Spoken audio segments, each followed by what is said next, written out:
On va cette semaine passer un peu moins de 60 minutes avec David et Sébastien. Les Technos, c'est donc votre rendez-vous avec une certaine actualité technologique sous le regard de nos deux chroniqueurs que voici, que voilou.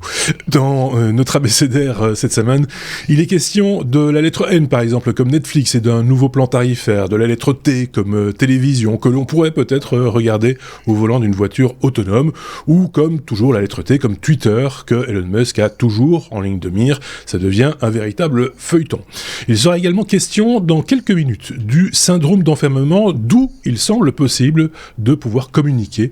On comprendra comment cela est possible. Bienvenue et d'avance, merci de vous abonner au Techno. Merci également pour vos commentaires et les partages de nos contenus dans vos réseaux. Bonjour messieurs, comment allez-vous ? Hello. Salut. Ça roule. Bonjour la Belgique. Ça va bien. Bonjour la Belgique. Bonjour. Oui, parce que oui, et parce que David normalement est en Thaïlande et là il est en Belgique. Ça arrive pas souvent. On voit bien la différence dans le fond. Oui, on voit, c'est mieux rangé. Non, il y a de la lumière.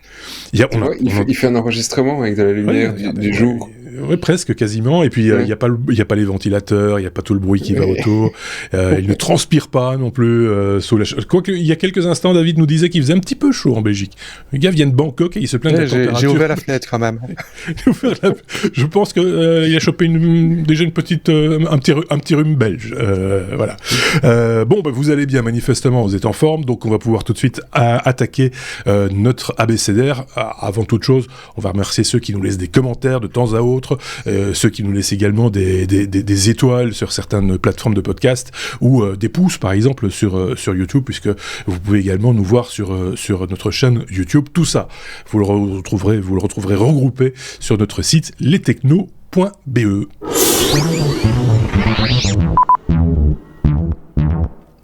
On commence donc avec la lettre C comme contact avec un sujet qui passionne Sébastien et qui, je pense, passionne aussi David. En tout cas, moi, je me mets dans le lot également. Il s'agit de ce fameux syndrome d'enfermement dont on parle de temps à autre. On va réexpliquer de quoi il s'agit, Sébastien, et d'un homme qui a réussi, bien qu'étant dans ce syndrome d'enfermement, a réussi à communiquer. Là aussi, on va tout expliquer. Je te laisse la parole, Sébastien. Ouais, effectivement, c'est le genre d'article qui passe en général assez peu en mainstream et que je trouve vraiment hyper passionnant. Ouais. De part, voilà, c'est des avancées, des progrès qui sont vraiment importants pour l'être humain. Et alors, c'est quoi le progrès ?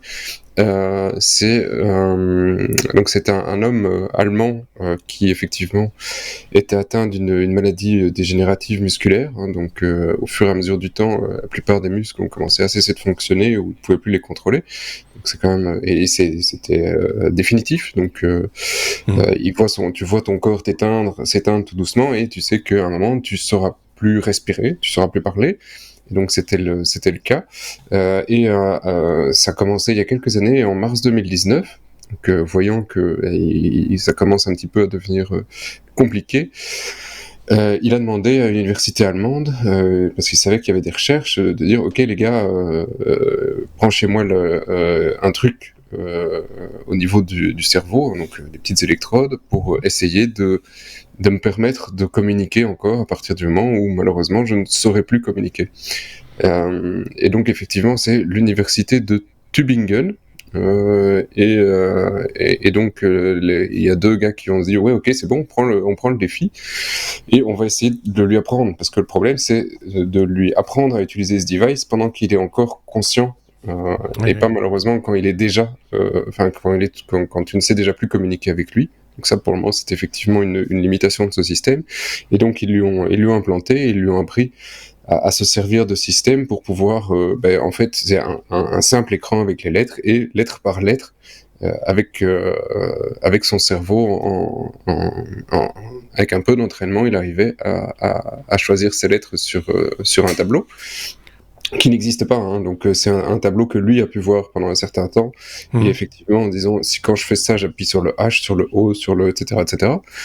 Et donc maintenant, il arrive à l'utiliser. Malheureusement, maintenant, il est complètement paralysé. Il est sous assistance respiratoire. Donc, malheureusement, c'est pas top pour lui. Il peut rester encore un certain temps comme ça. Mais c'est impossible pour lui de communiquer avec l'extérieur en disant j'ai soif, j'ai faim, ou ce que tu m'as donné c'est dégueulasse, j'aime pas le poulet, parce qu'il continue à ressentir des trucs. Il est vivant. Donc c'est une des pires, enfin c'est humainement c'est quelque chose qui est vraiment horrible à vivre, et ici il peut communiquer en disant effectivement j'ai soif. Ça fait partie de ses premières communications, en disant j'ai soif, la soupe est dégueu, je voudrais un peu de trucs avec du curry et machin. Donc effectivement il donnait des infos sur ses soins, et puis ce qui est un petit peu plus émouvant, c'est que il a pu avoir des discussions avec son gamin, parce que il a un gamin, ces gens ont des familles, et donc il y a une vidéo que vous pouvez aller voir sur le site si vous avez le cœur bien accroché, parce que voilà, ça reste quand même des choses qui sont assez émouvantes, et donc c'est un petit espoir pour ces familles qui sont dans ce genre de situation. Malheureusement ici effectivement il a fallu ce training avant qu'on soit trop tard. Peut-être qu'effectivement dans les prochaines années on pourra espérer, grâce à certaines évolutions, que on puisse réussir à mapper des choses à partir du moment où ils sont déjà bloqués. Mais voilà, c'est l'évolution de la science qui me fait plaisir. En me disant le soir, je me dis ok, je sais pourquoi il y a des gens qui bossent, et pourquoi on passe du temps dans les bureaux parfois un peu plus d'heures que prévu. Il y a des choses qui, voilà, je trouve ça, c'est pas juste pour du pognon, c'est pas juste pour le truc, c'est de la science pour aider les autres, quoi. Au service des gens, et là d'une seule personne, mais peut-être d'autres dans l'avenir. En tout cas, c'est ce qu'on peut. Ils ont fait ça avec 2 personnes déjà, je pense. D'accord, ok. Faut se souvenir aussi, on a tous cette image-là, des gens qui sont dans un handicap profond et qui peuvent communiquer même s'ils ne peuvent plus parler ou énoncer des mots, etc. De pouvoir communiquer en choisissant sur un écran des lettres avec soit une paille qui leur permet simplement par un simple petit flux d'air de sélectionner une lettre, et lettre après lettre. Il y a des gens qui ont écrit des livres comme ça, en dictant lettre par lettre les mots. Ici, il n'y a même plus la possibilité d'avoir cette fonction-là. C'est vraiment quelqu'un qui est totalement inerte, qui n'a plus le mouvement de quoi que ce soit, qui ne peut plus donc manipuler quelque objet que ce soit pour arriver à communiquer, même de manière très diffuse. Oui, même les yeux, il ne sait plus bouger les yeux. Oui, c'est ça. Il s'est regardé droit devant lui, il voit des choses, mais il n'y a plus aucun muscle qui fonctionne. Parce que là aussi, on a vu des exemples comme ça, puisqu'on peut repérer l'endroit sur un écran qui est sur laquelle la pupille se pointe sur un écran. Même ça, c'est plus possible. Donc, on est vraiment dans le cas le plus extrême de chez extrême. Si ça peut encore donner quelques... Alors après, il faut le vivre. Voilà, ça c'est autre chose.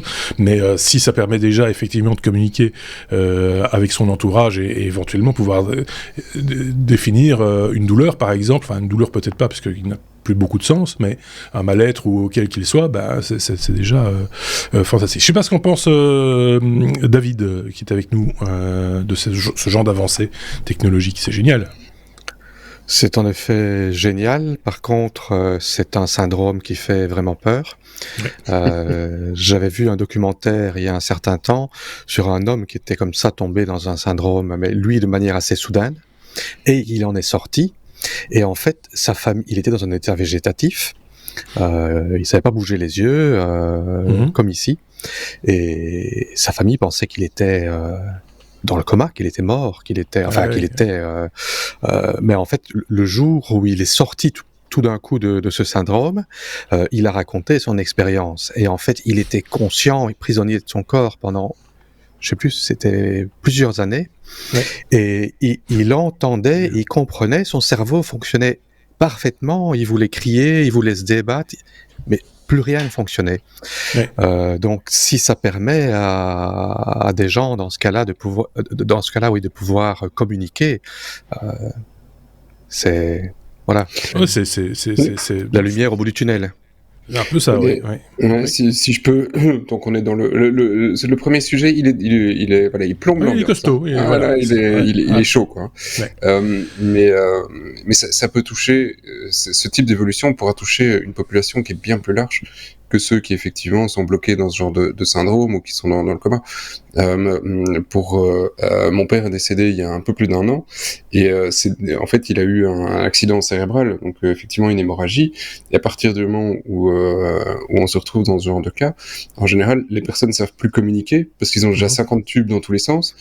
Et souvent il y a une partie ici, il était hémiplégique, donc il savait plus parler et plus beaucoup bouger, et la seule chose qui réussissait à communiquer avec nous, mais c'était quasi impossible d'avoir quelque chose de compréhensible, c'était avec du morse, parce qu'il savait encore bouger la main. Et donc là effectivement tu vois la personne en face de toi, tu sais qu'il est conscient, tu sais qu'il sait te parler, qu'il pourrait te parler, mais il en a pas la capacité physique. Donc si à ce moment-là tu peux donner à un patient la capacité de s'exprimer de manière intelligible, il y a des choix qu'il peut faire aussi. Parce que là, effectivement, on n'a pas réussi à avoir une discussion avec lui à ce moment-là. Il y a des choix qu'il peut faire en disant, OK, voilà, est-ce que tu as compris ta situation? Est-ce que tu veux vivre dans cet état? Parce que certains vont vivre pendant des années dans cet état. Ou est-ce que tu veux faire, parce qu'en Belgique, on a ce choix, ou est-ce que tu veux décider d'une fin de vie? Parce que là aussi, c'est une question de dignité vis-à-vis des êtres humains. Bien sûr. Est-ce que tu veux accepter et comme ça pendant quelques années, ou est-ce que ton choix, c'est que, je pense que ça peut apporter une partie de sérénité à les familles qui doivent prendre des choix, et tu ne sais pas ce que le patient veut. Pour en arriver à quelque chose comme tu l'expliques, de totalement efficace, il faut zapper la période d'apprentissage, en fait. Il faut arriver à faire un truc. Oui, on n'y est pas encore. On n'y est pas encore, et voilà, c'est encore expérimental, mais il y a toujours cet apprentissage. Si demain, on vous branche je dis n'importe quoi, mais 2 électrodes ou n'importe quoi, ou un casque sur la tête, et que simplement par le fait de penser à une phrase, la phrase sort d'un écran ou d'un haut-parleur, que sais-je, là, ce serait une totale réussite. Mais tant qu'il y aura cette période d'apprentissage un peu compliquée, et qu'il faut anticiper manifestement à assez long terme, tout de même, ça restera problématique, mais voilà. Donc, ici, c'est le premier patient avec lequel on a une discussion alors qu'il n'est plus capable d'en avoir une. C'est donc ça. Voilà, on prend 5 ans, 10 ans, mais on peut avoir un espoir sur la médecine en disant, OK, bien sûr, d'ici 10 ans, on pourra peut-être sortir de ce vide une bonne partie des patients, et donc voilà, c'est génial. Si ce genre de sujet vous passionne, n'hésitez pas à le commenter, vous qui écoutez cet épisode. Le reste va vous intéresser aussi. mais ce sera moins lourd, quoi. Voilà, c'est ça. On pourra peut-être un peu se dérider, mais c'est quand même un sujet grave, et bon, on peut se réjouir quand même qu'il y ait des avancées dans ce domaine tout de même. Du coup, on était à la lettre E comme Ethereum. On va peut-être pas non plus tout de suite se taper sur les cuisses, mais c'est moins grave. c'est l'histoire d'un développeur, Virgil Griffith, qui a été condamné à 5 ans de prison pour avoir aidé la Corée du Nord à contourner des sanctions grâce aux crypto-monnaies. C'est un débat qu'on a déjà eu de multiples reprises, David, sur l'usage que l'on peut faire des crypto-monnaies. Est-ce que c'est une peine lourde? Est-ce que c'est mérité? Est-ce que tu vas tout nous dire? Oui, donc Virgil Griffith, un ancien développeur de la crypto Ethereum, a été condamné à $100 000 d'amende et 63 mois de prison pour avoir fait un discours lors d'une conférence en Corée du Nord, expliquant comment les blockchains peuvent être utilisés pour le blanchiment d'argent, pour éviter, contourner les sanctions et pouvoir faire du trafic d'armes. Donc là-dessus, on lui est tombé dessus. Il était exposé à 20 ans de prison. Étant donné qu'il a plaidé coupable, le juge a baissé sa peine à 63 mois. Et il a été accusé de conspiration, de violation des sanctions internationales contre la Corée du Nord. Voilà. Mon avis, c'est que en tant que développeur de crypto-monnaie, aller être condamné à une peine telle pour simplement faire un discours, alors que c'est une information qui est disponible mondialement à tout le monde, je trouve ça un petit peu excessif. Ouais. Mais ils ont voulu en faire un exemple. Je veux dire, c'est comme d'autres personnes qui sont mises en prison parce qu'ils ont un peu trop exprimé des pensées contraires à leur gouvernement. Après, enfin, il faut voir la finalité de l'usage que l'on veut faire des crypto-monnaies et à qui on s'adresse. Là, c'est la Corée du Nord tout de même. Je sais pas ce qu'en pense Sébastien, mais enfin, je veux dire, c'est peut-être un très bon développeur, mais il est pas très malin en géopolitique. C'est ça. Il savait qu'il prenait un risque quand même, tu vois. Si tu vas en Corée du Nord ou si tu vas aujourd'hui en Russie, parce qu'en Russie, ce serait pas super bien vu. Enfin, ça dépend de quel côté tu te places. Oui, ça dépend ce que tu dis aussi. Ça dépend ce que tu dis. C'est vrai qu'il y a quelques pays aujourd'hui où tu sais que tu vas peut-être pas t'inscrire pour aller faire une conférence pour les aider à contourner les sanctions. C'est vrai que tu doutes que tout le monde va pas apprécier. Il était peut-être un très bon développeur, mais je suis pas sûr que du coup il a très bien compris. Les tenants et les aboutissants et ce que cela peut entraîner aussi, parce que quand on c'est de la politique, quoi. Hein. Oui, c'est de la politique, mais quand on parle d'acheter des armes, enfin de contourner et d'avoir la possibilité d'acheter des armes, etc., on a une part de responsabilité aussi. Et là, c'est quand même, on va nous redevenir un peu sérieux, mais c'est quand même aussi la responsabilité du sang coulé, quoi, qui coule, quoi. Mais je pense qu'il y a quand même beaucoup de personnes dans les pays entre guillemets démocratiques qui pensent qu'il y a une certaine liberté d'expression et qui pensent que simplement en faisant un discours pour expliquer comment quelque chose peut être utilisé de manière malveillante, ils ne comprennent pas pourquoi ça pourrait les envoyer en prison, parce que c'est pas comme s'il avait vendu des armes, il a simplement discuté, fait un discours, il n'a pas fourni l'outil. D'accord, donc il a juste dit, voilà, les crypto-monnaies, ça peut faire ça, mais il l'a pas fait. C'est ça l'idée, si je comprends bien. Oui, c'est ça, mais c'est la version... C'est un état d'esprit très américain. Oui. Tu vois, les États-Unis, c'est la liberté d'expression, c'est nos limites. D'ailleurs, Elon Musk approuve. Ah oui, c'est ça, il approuve. Et donc, effectivement, c'est pas vrai, pas cette news-là, en tout cas. Non. Bon, tu sais, parfois, tu oui, c'est possible, mais on va pas lui prêter des propos qui n'a pas tenu. Mais... et donc, oui, eux, c'est liberté d'expression au-dessus de tout. Tu vois qu'effectivement, sauf si ça embête vraiment fort les États-Unis d'un point de vue politique, ou si ça les met dans mauvaise posture d'un point de vue militaire. Mais en Europe, vous n'avez pas tout à fait la même mentalité. Et on se dit, ok, on a quand même des responsabilités, tu peux pas te dire n'importe quoi. Oui, enfin, ça dépend dans quel détail tu vas. Enfin, et ça dépend de nouveau à qui tu t'adresses. C'est une chose de le dire imaginons un documentaire ou un reportage qui passerait en radio ou en télévision chez nous, de dire voilà, il est possible avec les crypto-monnaies de contourner telle ou telle sanction économique ou d'acheter telle ou telle chose si vous voulez faire un coup d'État dans tel pays. On peut le dire, personne n'a jamais été en prison pour ça. Si on explique mais si on va l'expliquer à des gens qui sont susceptibles d'utiliser ces informations pour effectivement faire ce que l'on expose, bon, ça peut énerver 2-3 personnes quand même. Donc, ceci dit, s'il n'a juste fait un exposé, c'est un peu cher payé quand même. Faut être honnête. Mais pour info, il avait demandé au moment où il est parti, il avait demandé une autorisation aux États-Unis pour le voyage, en disant je vais faire une conférence pour leur expliquer comment acheter des armes nucléaires, enfin comment négocier les armes. Ouais. Les États-Unis lui ont dit t'es gentil, va faire un BA, tu peux pas. Et donc il l'a fait quand même. Donc tu vois, quand ton gouvernement te dit n'y va pas, tu sais que ça risque de poser quelques problèmes, hein, tu vois. On sait qui tu es. Et quand tu le fais, bon après t'as une responsabilité. Alors, c'est des longs débats. Je trouve, est-ce que le garçon que je ne connais pas, hein, Virgil Griffiths, est-ce qu'il est pas un petit peu dans la provoque, quoi?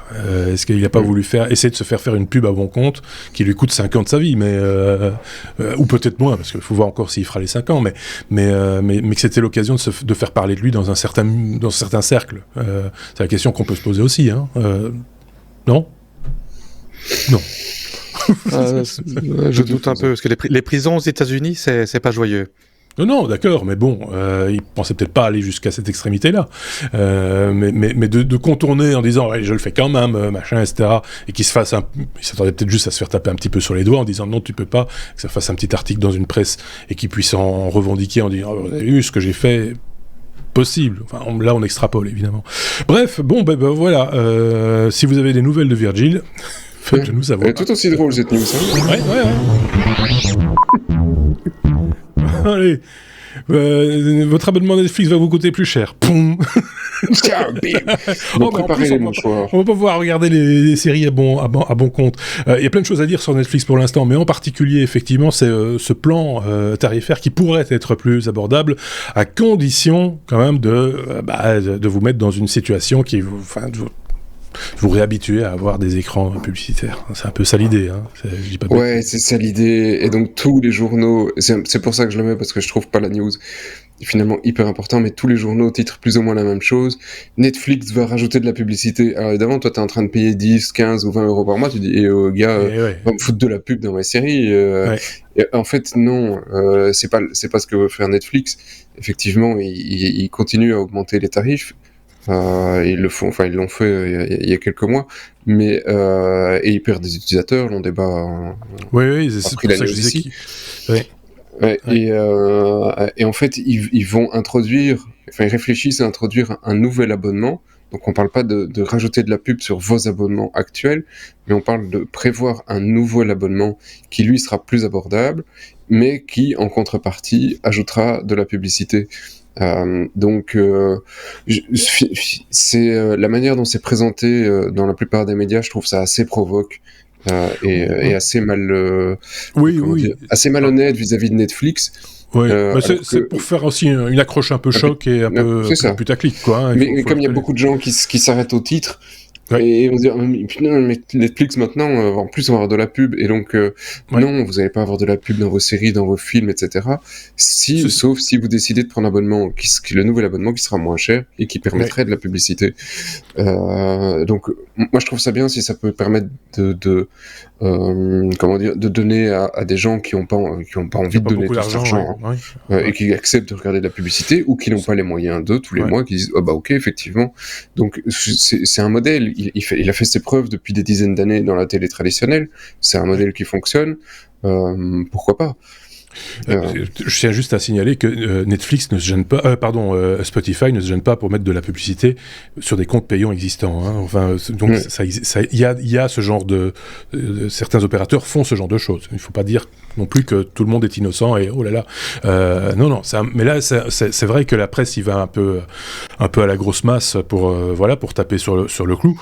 Netflix, il n'y a vraiment pas besoin qu'on lui enfonce son clou, parce que là, pour l'instant, ils ont déclaré récemment qu'il y a 100 millions de ménages qui partagent de manière non rémunérée quelque part des comptes d'accès. Donc c'est un manque à gagner contre lequel Netflix voudrait bien se battre aussi. C'est un autre front quelque part d'essayer de récupérer un peu de pognon, parce qu'il y a une baisse de fréquentation depuis la fin de la pandémie dans énormément de pays. Les gens retournent bosser et ils restent pas calés devant la télévision, et donc il y a des gens qui ne justifient plus l'abonnement à ce service, et qui donc résilient, puis voilà. Et donc ça, les gens qui partagent les comptes, plus les gens qui... C'est quand même un peu compliqué pour Netflix pour l'instant, parce qu'ils ont quand même des frais aussi, hein, il faut le reconnaître. C'est pas une plateforme qui fait des bénéfices plantureux non plus, hein. C'est un truc qui coûte cher, hein. Ouais. La diffusion de la vidéo, ça coûte assez cher, moi je trouve assez...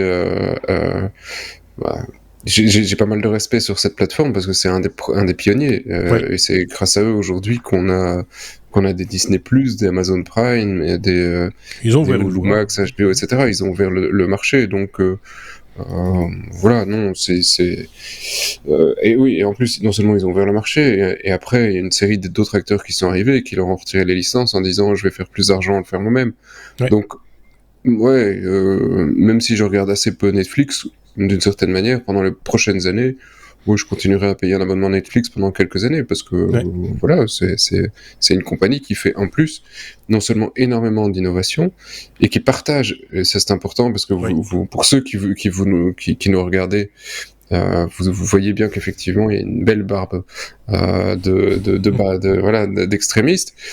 C'est des gars qui partagent énormément de trucs avec la communauté. De technologie, pas de religion.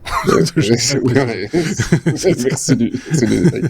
Et donc ils partagent énormément avec la communauté open source et ils partagent énormément avec les techs.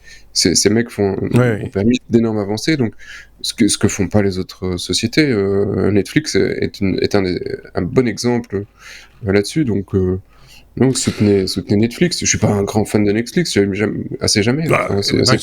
Ils sont pas totalement à la rue non plus. Il faut être très clair, mais disons qu'ils sont plus tout seuls sur le marché et ils doivent. Voilà, cette période-là est révolue. Et puis ils ont perdu les élections, ils ont pas fait 5%, et donc ils ont besoin de envoyer leur le chèque de 0€. Oui, c'est ça. C'est un peu ça l'idée, effectivement. Moi perso, j'ai rien contre la pub du tout pour Netflix. Je veux dire. C'est un service payant et il propose un abonnement moins cher à condition d'avoir un petit peu de pub. Les gens sont libres. Oui. Quand on pense que quand on va au cinéma, on paye 10€ pour voir un film et qu'on a 20 minutes de publicité avant où on n'a pas le choix, je vois pas vraiment le problème. En plus, Netflix, la quantité de films qu'on a, quand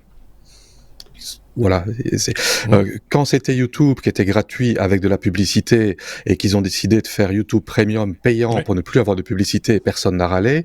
Ici, c'est un service payant qui propose tout d'un coup d'avoir un abonnement moins cher avec de la pub. Et là, on s'énerve. Je trouve pas ça très juste. Après c'est un choix effectivement, puisque tu parles des comptes premium YouTube. Pour votre petite information à tous, puisque nous avons une chaîne YouTube, les quelques centimes que rapporte entre guillemets la chaîne YouTube, on a une toute petite chaîne, il faut le reconnaître, 10 000 abonnés, c'est pas grand chose par rapport à d'autres mastodontes. Les comptes premium, je pense, représentent à peu près 10 ou 12% des revenus chez nous. Alors, peut-être que chez d'autres c'est différent, mais voilà, ça veut dire quand même qu'il y a des gens qui sont prêts à payer un peu plus, ils ont de l'argent pour ne pas avoir de la publicité. Alors que on peut pas dire que chez les technos il y a énormément de publicité. faut le dire aussi. Voilà, on a fait le tour de Netflix, c'est bon, passons à autre chose.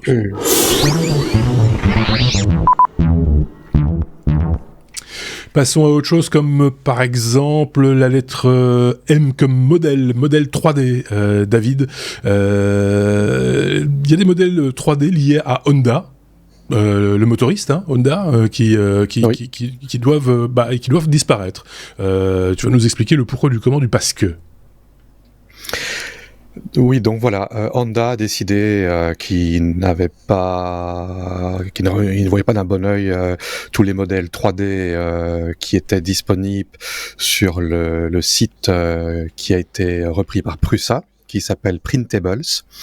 Et Printables a reçu en fait un dossier d'avocat officiel de la part de Honda, un dossier assez énorme, leur demandant gentiment de bien vouloir retirer du site toute une série de modèles, et tous ces modèles 3D étaient non seulement des modèles qui représentaient le logo de Honda, mais tout ce qui pouvait être utilisé dans un véhicule Honda, comme par exemple des bouchons à réservoir de fluide, lave-glace, tous des modèles pour faire un peu de personnalisation de la voiture. C'est ça, oui. Des espèces, oui, ça peut être aussi bien des choses utiles, des pièces de remplacement, des bouchons, des choses comme ça, que des choses un peu plus graphiques, un peu plus, voilà. Ou tout simplement, par exemple, un porte GSM qui est adapté pour un véhicule Honda. Tous les modèles 3D qui contenaient le mot Honda dans la description pour Honda, ou qui avaient un logo il y a eu un takedown assez agressif, et apparemment les autres sites de modèles ont reçu le même genre de menaces de la part des avocats de Honda, mais apparemment à l'heure actuelle sur Thingiverse et Tanks, la majorité de ces modèles sont toujours disponibles. D'accord. C'est quand même très... Enfin, je trouve pas ça très... Enfin, je sais pas ce qu'on pense... c'est un scandale.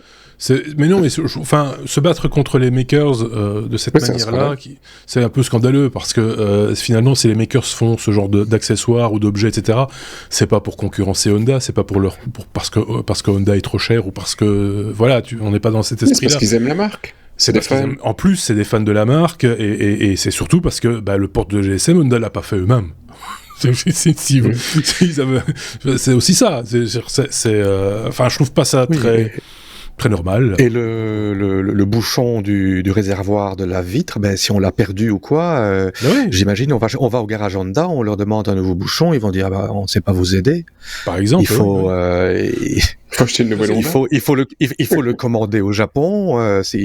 Ça coûte 300 € de frais de port et il y en a pour 2 ans pour l'avoir. Mais je pense aux gens qui font de la rénovation auto, moto, divers et variés, qui on trouve plus le petit sigle qui va sur le réservoir d'essence de la moto où on trouve, et que ça c'est une possibilité d'arriver à avoir un modèle on va dire de collection type avec une esthétique, etc. Alors, c'est pas ma passion, je le dis tout de suite, mais je peux comprendre qu'on ait envie d'aller jusqu'au bout de l'idée et quoi, à ce moment-là on prend un bout de bois et on le taille avec son petit canif, c'est complètement ridicule quoi. Ça va totalement à l'encontre des dernières réglementations européennes sur tout ce qui est réparation par rapport au GSM, tablettes, etc. Par exemple. Donc c'est vraiment quelque chose qui aujourd'hui est dans la tendance mondiale. On est un peu écolo, on veut faire garder les trucs un peu plus longtemps, allonger leur vie, etc. Et là non. Donc c'est... Bon, là, mauvais coup de com'. C'est pas sympathique du tout, et si je dois acheter une voiture, je penserai certainement pas à Honda. Si je dois en rénover une, ce qui n'est pas mon cas, une voiture ou une moto, parce qu'on a fait aussi des motos, voilà, c'est... Tiens, ça concerne voiture ou tout Honda, parce qu'ils font plein de trucs. Honda, c'est beaucoup, c'est tout Honda. C'est ça, c'est tout Honda, parce que t'as aussi... Mais apparemment, ça parlait principalement de modèles voitures. Je n'ai pas lu... je n'ai pas vu des tondeuses, t'as des motos, t'as plein de trucs. Mais ils ont dit que c'est tout ce qui est lié à la marque. Il y a un petit sigle quand même qui est plus un sigle, me semble-t-il, lié au modèle de moto, d'après ce que j'ai pu voir sur des visuels, mais ça peut même être, ça peut même des modèles réduits de moteur, c'est pas fonctionnel quoi, c'est juste pour faire un objet, parce qu'on aime bien la marque. Je comprends pas ce genre de réaction un peu à l'emporte-pièce. L'expression est bien choisie. Je trouve ça c'est dommage, une fois de plus. Si vous avez une opinion, n'hésitez pas à la partager avec nous. On se fera une joie s'en faire l'écho. Peut-être qu'on a tout faux, peut-être qu'effectivement, il faut être très très à cheval là-dessus et pas laisser faire n'importe quoi, c'est vous qui voyez. Nous, on vous a livré l'info, comme on le fait chaque fois avec toutes les infos. Vous avez les liens, d'ailleurs, dans la description de cet épisode, qu'il soit sur une plateforme de podcast ou sur notre site lestechno.be ou même sur YouTube.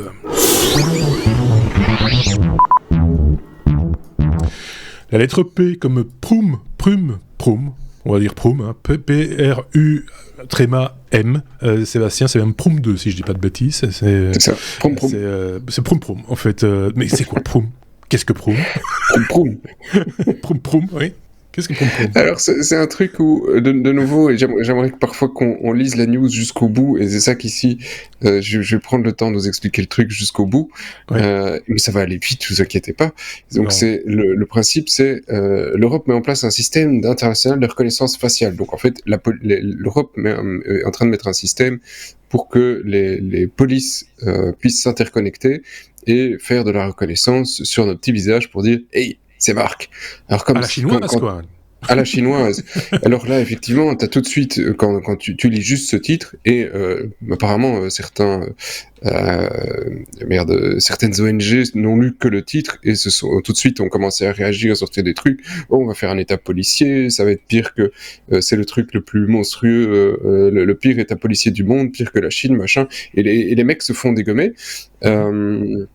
Et donc, effectivement, on en a déjà pas mal parlé par le passé d'abus de ce genre de système, c'est-à-dire d'utiliser la reconnaissance faciale par les forces de l'ordre quand, effectivement, ils font des arrestations. Il y a eu beaucoup d'erreurs, beaucoup de dérives aux États-Unis en disant le système te dit que c'est lui, que c'est un vilain méchant, il faut aller l'arrêter, et la police ne va même pas s'est même pas posé la question, ils vont l'arrêter, ils lui mettent 2-3 pains, parfois une balle, et voilà, aux États-Unis.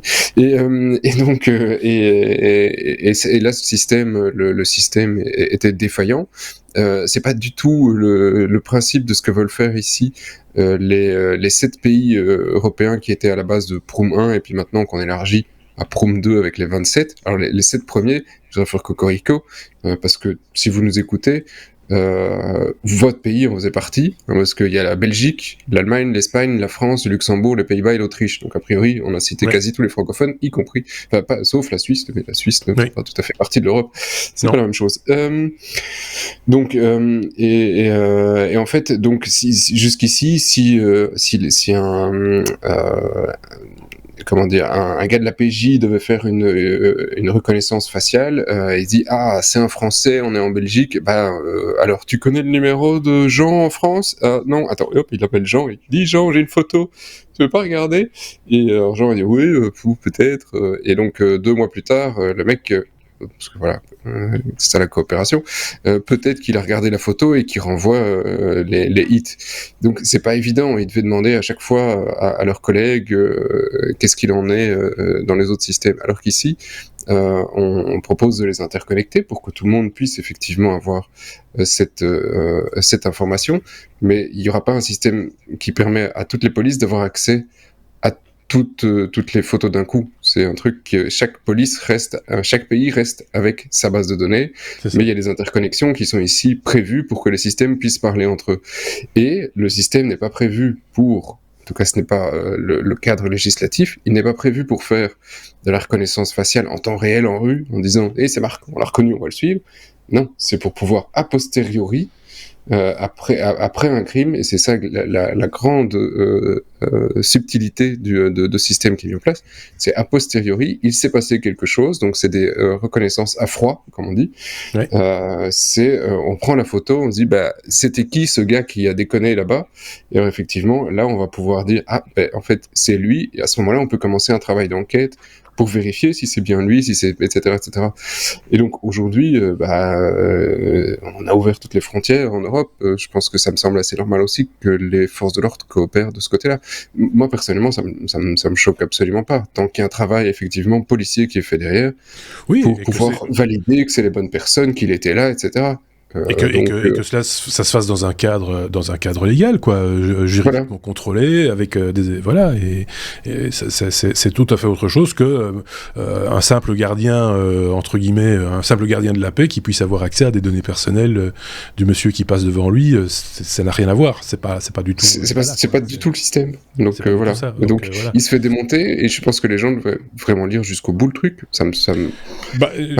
Le jour où on retrouvera comme ça la personne qui a volé leur voiture, et encore ça c'est un petit délit, il pourrait y avoir des trucs plus graves grâce à ce genre de système, c'est peut-être qu'ils y réfléchiront différemment. Ceci étant dit, là pour prendre le contre-pied quelque part de ce qu'on vient de dire, c'est toujours bien aussi d'avoir des gens qui s'inquiètent de savoir ce qu'on va faire et comment ça fonctionne.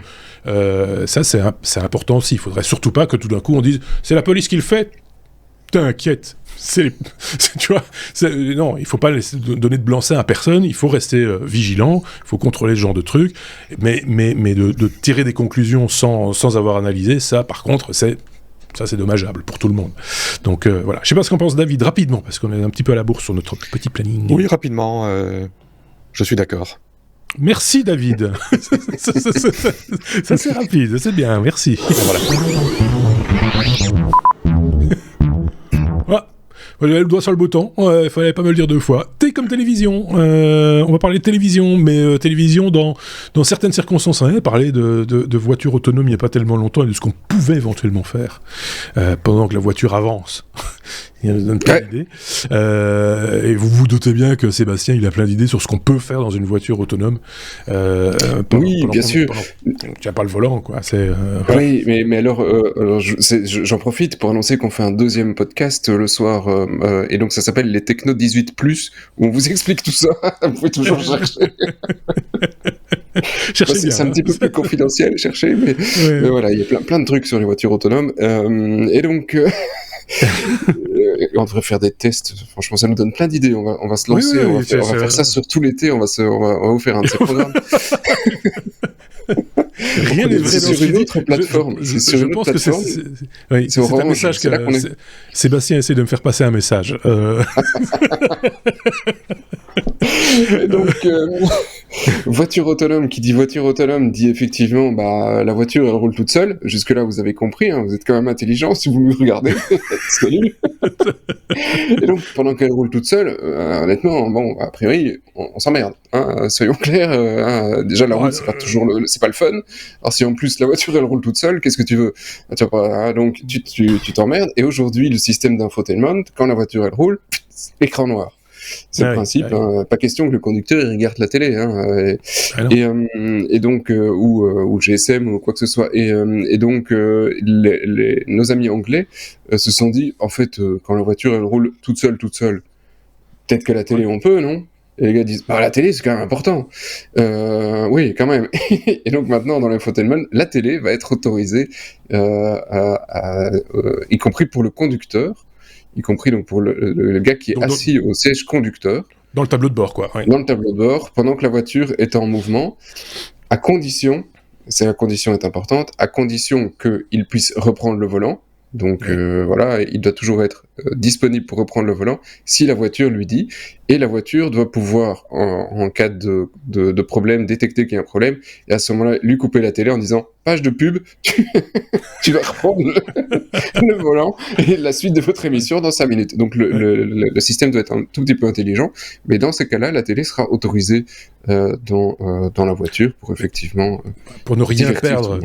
Pour ne rien perdre de sa série ou quoi que ce soit, je trouve que dès le moment où on reprend la main sur le volant et qu'on conduit du coup, et que le système autonome est donc débrayé et que la télé s'arrête, je trouve qu'il serait quand même judicieux d'enregistrer le programme pour reprendre là où on l'a laissé. Tu vois, pas parce que sinon il y a des gens qui vont hésiter à reprendre le volant parce qu'on est justement à un moment crucial où la petite dame va se faire tuer ou pas. Et avez-vous un accident parce que je voulais avoir la fin de cet épisode de Top Model. Tu vois,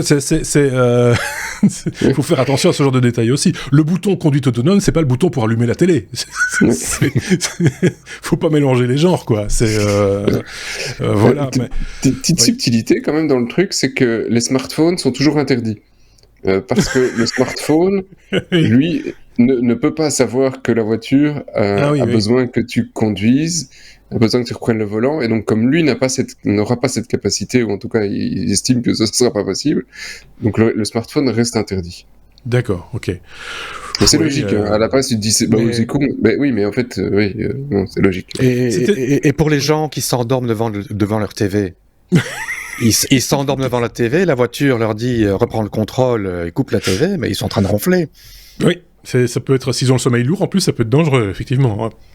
Ouais. Non, moi je trouve que c'était le moment idéal et l'endroit idéal pour relancer quelque part un vieux principe qui est simplement la lecture, tu vois, proposer aux gens de lire des livres. Il y a des trucs, il y a de top systèmes où tu peux le Audible, où t'es pas obligé de le lire. Tu peux, et Amazon te propose quasi tous les bouquins, et pas que. Et des podcasts, d'excellents podcasts. Vous pouvez nous retrouver sur Audible, d'ailleurs, les technos y sont. Et c'est très, je vais de temps en temps regarder pour m'assurer qu'il y a toujours marqué 0 € à côté de nos épisodes. Des fois qu'ils essayent de se faire du pognon sur notre dos. Mais je pense qu'ils le feront pas. On n'a pas assez d'audience pour ça. Mais sur l'autre chaîne, l'autre podcast qu'on fait, les 18+, là oui. Ça c'est autre chose. Oui, mais ça, là on est obligé parce que comme ce sera 18+, on perd quand même une proportion non négligeable d'audience qui pourtant serait intéressante, mais n'a pas le permis de conduire. Donc, j'espère que vous nous suivez. ça devient un petit peu complexe. Bon, ben voilà, c'est juste en Grande-Bretagne et c'est pas fait. Il faut être clair. Non, c'est pas fait.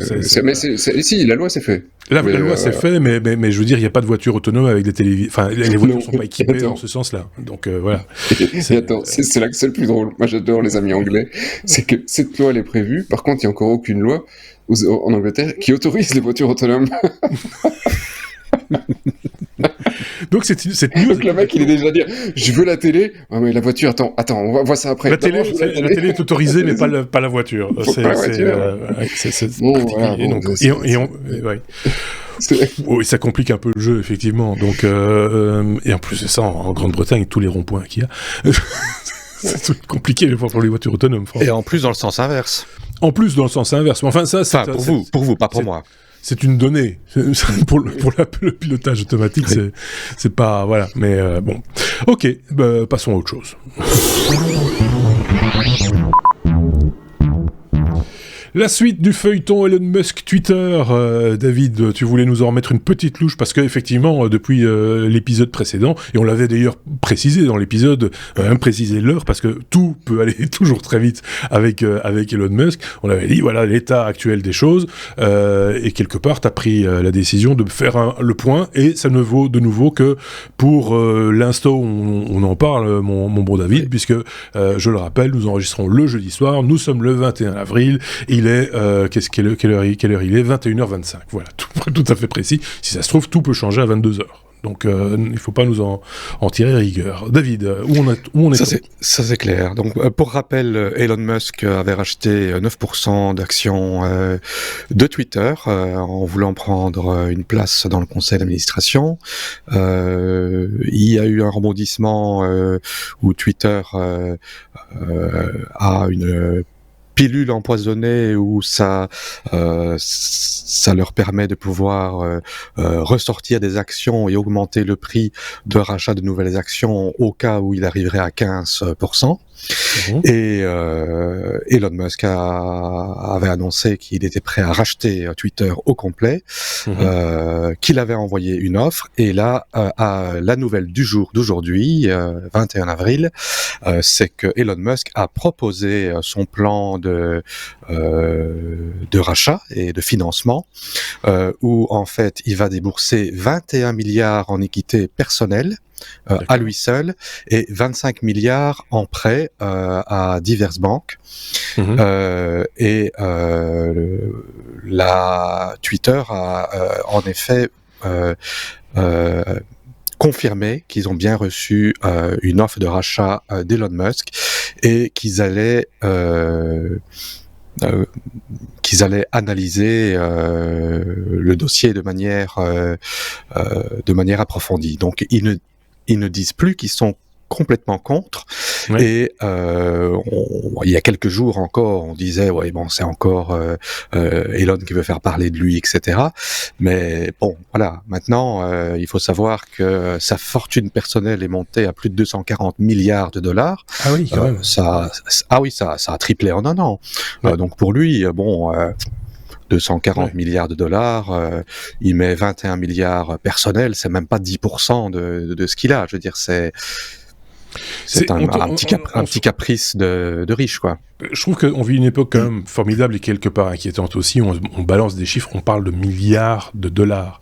Je pense qu'avec les 46 milliards de dollars, avec la moitié de cette somme, on peut arrêter une guerre avec une somme pareille, si vous voyez ce que je veux dire. C'est énorme. Enfin, c'est énorme. Oui, le arrêter la faim dans le monde.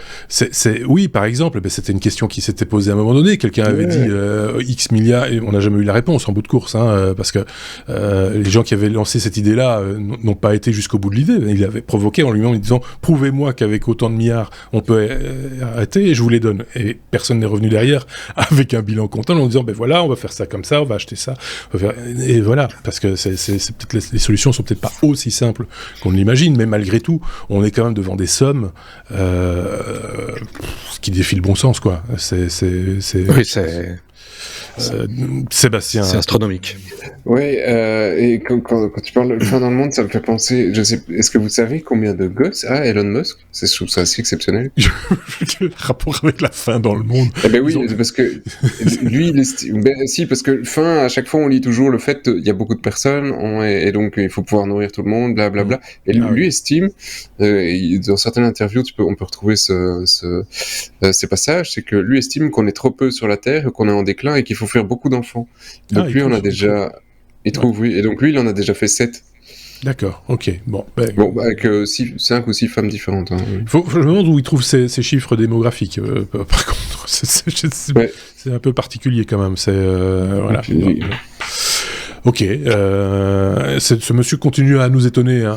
On peut le trouver génial sous certains angles et aussi pas génial sous certains autres. Il faut être honnête. C'est vraiment une personnalité controversée du moment. Hein. Il faut le dire. Mais... Oui, pas tous les deux. Oui, tu sais à qui il me fait penser quand tu sur certaines photos, dans le visage, il commence Mon garagiste. Le garagiste. Oui, je comprends. Ah oui, non, un gars beaucoup plus connu qui est décédé il y a pas tellement longtemps, Grishka. D'une certaine manière, dans certaines formes de visage, il est en train de se transformer en un Bogdanov. Serait-il atteint de la même maladie Oui, parce que son visage change et tu vois vraiment au niveau des os, tu dis, j'ai l'impression qu'on dirait Igor ou Grishka. Je sais pas, j'ai pas vu ça. Ouais. Il prend peut-être des hormones de croissance. Hein. Peut-être. On relance le débat. Peut-être, ou pas. David, pour conclure. Oui, ce que je trouvais exceptionnel ici, c'est que Twitter a banni un président des États-Unis. Et ici, Twitter a eu un peu a fait des choses qui n'ont pas plu à Elon Musk et lui dit, moi j'ai du pognon, moi je suis le plus riche du monde, je vais vous racheter. Oui, enfin, c'est soit... Là, je veux dire, donc, quand on arrive à ce genre de choses, il pourrait dire, je rachète un pays, je rachète un gouvernement, un pays qui est en situation financière difficile, je vous prête de l'argent, mais vous me faites président. Oui, on n'est pas loin de ça, effectivement, et je pense qu'un jour on y arrivera. Mais bon, on va rentrer dans ce genre de débat. On a fait le tour de Twitter, de cet épisode du feuilleton, parce qu'à mon avis, il y en aura d'autres derrière, ça, c'est sûr.